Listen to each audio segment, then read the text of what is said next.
ఏమని చెప్తా ఉన్నారమ్మా? హైదరాబాద్ వచ్చి ఏం చెప్పారు మీకు? ఏమని మాట్లాడారు? ఏమని మాట్లాడారండి? ఇదిగో మీరు శుభ్రంగా ఇల్లు ఇస్తాము అవి ఇస్తాము, ఇదిగో ఇది ఇచ్చారండి పేట.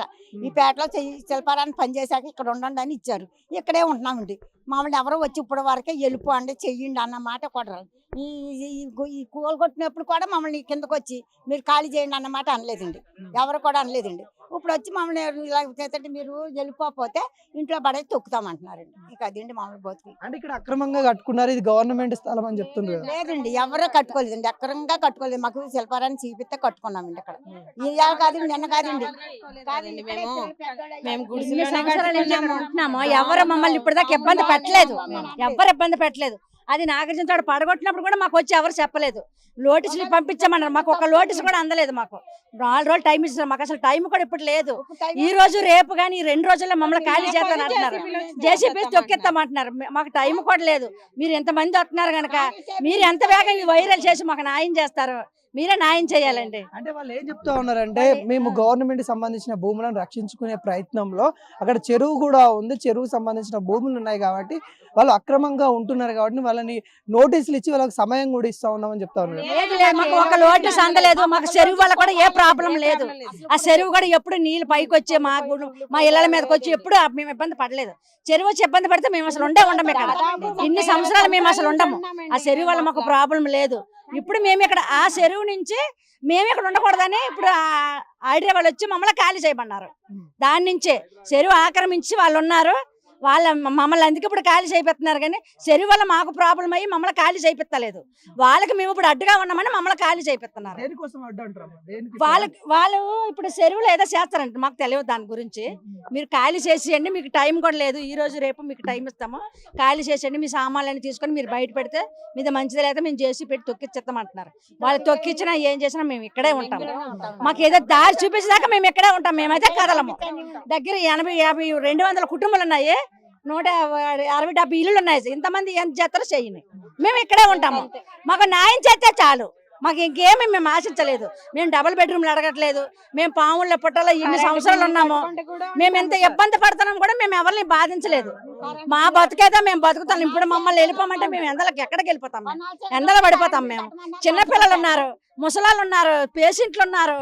మేమంతా ఎక్కడికి వెళ్ళిపోతాం? మేము మాకు ఉండడానికి దారి చూపిస్తే చాలు, మేము వెళ్ళిపోతాం. మేము ఇక్కడ ఉండిపోతాము, మేము ఇక్కడ కబ్జా చేసేస్తాము అని మేము అంటలే. మాకు ఉండడానికి నీడెత్తే మేము వెళ్ళిపోతాము. మేము ఇదిగోండి సార్ కరెంట్ బిల్లు కట్టుకుంటున్నాము. ఎంత మంది ఉంటున్నాము, ఎంత మంది ఈ పారిపెట్టిన గుడిసెలు ఎవరైనా ఉంటారా? మీరైతే ఉంటారా సార్? మీరు ఉండరు కదా. మేమైతే ఎందుకుంటున్నాం? మేము బతకడానికి వచ్చానండి. దోమలు పాముల్లో దోమల్లో ఎన్ని సంవత్సరాల నుంచి బతుకుతున్నామంటే పెద్ద పెద్ద కొండ సెలవులు. అసలు మేము ఇక్కడ ఉంటున్నామని ఇప్పుడు వరకు ఎవ్వరు రాలేదు సార్. అసలు ఇప్పుడే వచ్చి హైదరాబాద్ వచ్చి మిమ్మల్ని ఖాళీ చేసేయండి, మీరు టైం కూడా మాకు ఇస్తలేదు సార్. మీరు వెంటనే ఖాళీ చేయాలి. మీరు ఖాళీ చేయకపోతే మిమ్మల్ని జేసీబీతో తొక్కిచ్చేస్తామండి. మమ్మల్ని తొక్కించండి, మేము అలాగే ఉంటాం. మా మీద నుంచి వెళ్ళిపోతాయి అంతే. ఇంకా మేము మాకు 2 రోజుల టైం ఇచ్చారు. ఈ 2 రోజుల్లో మాకు న్యాయం చేయాలా? అయితే మేము రోడ్ల మీద పడతాం. ఇంత పిల్ల జల్లలతో, ఇంత కుటుంబంతో ఎంత వేగంగా న్యాయం చేస్తారో. ఇన్ని ఛానల్స్ వస్తాయి. ఏ ఛానల్ మాకు న్యాయం చేస్తారు? ఆ ఛానల్కి పుణ్యం ఉంటదండి. ఇంకొక వార్త ఏంటంటే, ఇక్కడ ఆంధ్రాకి సంబంధించి వలస వచ్చి ఇక్కడ గవర్నమెంట్ భూమి కబ్జా చేసుకొని మరీ ఇట్లా చేస్తా ఉన్నారు. అందుకే ఆంధ్ర తెలంగాణ 2 ఉన్నాయి. ఇక్కడ 2 బతికితే వచ్చాము మేము. ఆంధ్ర ఉన్నారు, తెలంగాణ ఇద్దరు ఉన్నారు. మేము కబ్జా చేసేలా ఉంటే ఇలాగే ఎందుకుంటామండి? డాబాలో బిల్డింగ్ లో ఉంటాం కదా.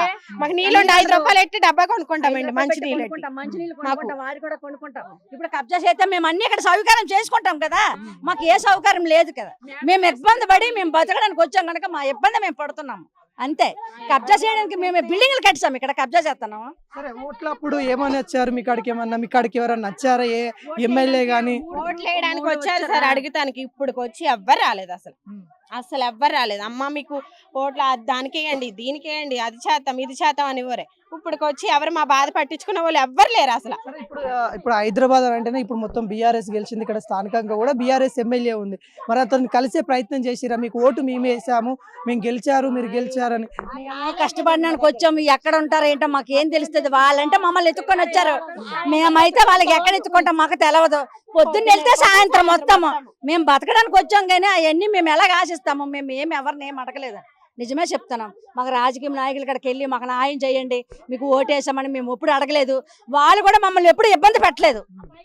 ఇబ్బంది పెట్టి ఇప్పుడు మమ్మల్ని ఇబ్బంది పెట్టి 2 రోజులు మీకు టైం ఇస్తున్నాం, మీరు వెంబటే ఖాళీ చేశారని చెప్తున్నారు. ఇప్పుడు రేవంత్ రెడ్డి మాకు ఏం న్యాయం చేస్తారో మాకు ఆ న్యాయం కావాలండి. మేము ఇప్పుడు చిన్నపిల్లలతోటి ముసలోళ్ళు, పొడగోళ్ళు, చాలా పెద్దోళ్ళు, పేషెంట్లు, షుగర్ పేషెంట్లు, బీపీ పేషెంట్లు అంతమంది ఉన్నారు. మాకు ఎంతమందిని పెట్టుకొని మేము ఎక్కడికి వెళ్తాము? ఇప్పుడు మేము ఎక్కడికి వెళ్ళే దారి కూడా మాకు లేదు. రెంటలు అంటున్న చెత్త కూడా మాకు లేదు. ఏ దారి చూపిస్తారో చూపించండి. ఇంకోటి ఇందిరమ్మ రాజ్యం తీసుకొచ్చాము, మహిళలకు సంబంధించి 2 మహాలక్ష్మి పథకాలు తీసుకొచ్చాము, 2500 ఇస్తా ఉన్నాము, అవన్నీ చెప్తా ఉన్న గవర్నమెంట్. ఈ రోజున మీ ఇల్లు కూల్చివేతను ఎలా వస్తాను? ఏవి మాకు రాలేదు. ఏమి అలాంటివి ఏమి ఇవ్వలేదు, రాలేదు. ఏవి అలాంటివి ఏమీ రాలేదు ఇంతవరకు మాకు. అసలు ఇక్కడ ఈ గుడిసెలు ఉన్నాయని కూడా ఎవరికి తెలియదండి ఇప్పుడు దాకా. అసలు ఇప్పుడు నిన్న ఫస్ట్ టైం మీడియా అతను వచ్చారు.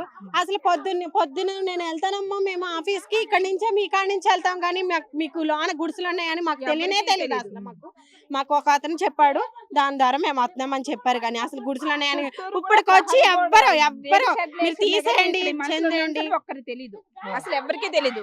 లాక్ డౌన్ లో కూడా అందరూ బయటకి వెళ్ళి అందరికీ పంచారు, కానీ మాకు ఒక్కటి ఇంత అన్నం ముద్ద కూడా మాకు రాలేదు తెలిసి.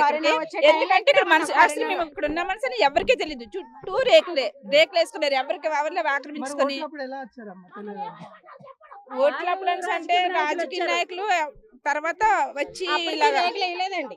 ఫస్ట్ ఇప్పుడు రేకులు వేస్తారు కదా, ఎప్పుడైతే 3 సంవత్సరాల నుంచి రేకులు వేస్తారు. ఫస్ట్ అయితే రేకులే మామూలుగా ఉండేవి, ఎప్పుడైతే రేకులు వేస్తారు ఇంక అప్పటి నుంచి. ఆ స్థలం ఎవరిదమ్మా? రేకులు వేసింది అదంతా ఉంది కదా. మాది అని ఒకేసారి అన్ని రేకులు వేస్తారు చుట్టూను. మాకు ఆ స్థలం కూడా ఇవ్వడానికి కూడా వాళ్ళకి ఇష్టపడలేదు. ఆ దారు వేసరికి అందరూ ఇలాగే అందరూ పోరాడితే అప్పుడు చిన్న తోవిచ్చారు, చిన్నది. వచ్చేటప్పుడు ఇదంతా అడవిలాగా ఉంటదండి. పాములు, రాళ్ళు, రప్పలు, అన్ని తుప్పలు. ఏదో బాగా చేసుకొని ఇక్కడ గుడిసెలు కట్టుకొని ఉన్నాము. కబ్జా అయితే మేము ఎవరికి చేయలేదండి. కష్టపడడానికి వచ్చాం, బతకడానికి వచ్చాం, గుడిసెలు వేసుకొని ఉన్నాం అంతే. మాకు ఒక దారి చూపిస్తే చాలు, ఏమి మేము ఆశించలేదు. డబుల్ బెడ్రూమ్ హైడ్రా ఎండి ఉన్నారు రంగారెడ్డి సార్ ఏమన్నారు, గుడిసెలు ఉన్న వాళ్ళకి హైడ్రా వాళ్ళు వచ్చి మిమ్మల్ని ఇబ్బంది పెట్టేటప్పుడు మేము వాళ్ళకి ఒక దారి చూపిస్తామని అప్పుడు చెప్పారు, నాగార్జున తోట పడగొట్టేటప్పుడు. ఇప్పుడు మేము ఆయన్ని అడుగుతున్నాం సార్, రంగారెడ్డి సార్ రావాలా, మాకు న్యాయం చేయాలా, మాకు ఆయన న్యాయం చేస్తే చాలు, మాకు ఆయన న్యాయం చేయాలి. మాకు